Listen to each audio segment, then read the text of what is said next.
right? I guess And if you enjoy it, that's kind of at the end of the day, like that's what matters, Brian. Is like if Mhm. you're having a good time with the Jane, like if you're having a good time with Dragon's Dogma 2, and I'm having a great time with Rise of the Ronin, and somebody else, freaking loves Nightingale, or even if you love Suicide Squad, I guess for the five everybody people out there, People are playing that it. everybody has a do, guilty pleasure, and we need to bring back the idea of embrace guilty it. pleasure is Well, Yes, okay.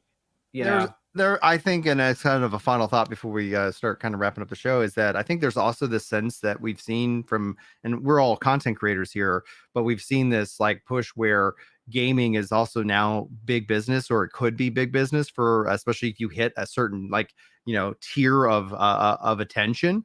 And so you Mhm. start to see that a lot of people generally focus in on what's popular because that's what's algorithmically valuable to them in this case. So that's that's Yeah. where I'm like, how much It's is really easy to also get hyperbolic in that space too. yeah, it is really easy. Joker, where can people find you, dude?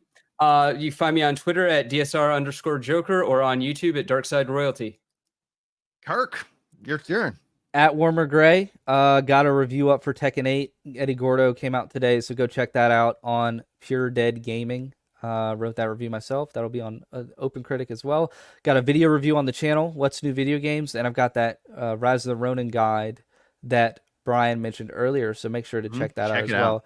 Brian, you have an announcement for us, I think, regarding the Epic Loot Radio show and sort of the future of Work to Game. It saddens me a little bit because like we have such a great core audience that we've built here with over almost 120 people here. But yeah, we might be taking the show in a new direction, so we want to let people know like what's in store for the future. There are some changes. They're not ready to fully announce all of the different moving parts, but as you could probably see if you were watching this, the show also appeared on Ginger Prime.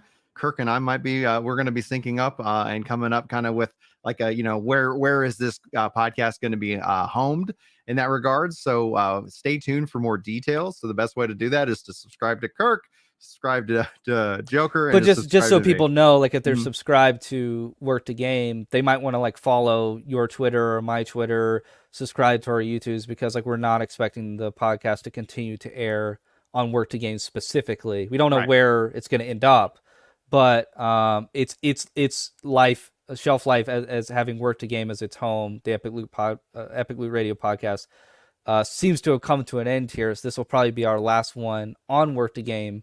But we're definitely looking at providing some sort of content for you guys. We've built up a great audience over the last 6, 8, 12 months. Not quite 12, but a year into the summer, right? So it's really cool to see that growth and see all the investment and engagement we've gotten. So we just want to let you guys know, like, we're not disappearing. Like, just if you keep your eyes peeled, we're gonna pop back up somewhere. But we might go on like a 1-month hiatus or something. But we are evaluating where to bring that content to you in the best way. Yeah, and more announcements will be coming in regards. I think it's all good news.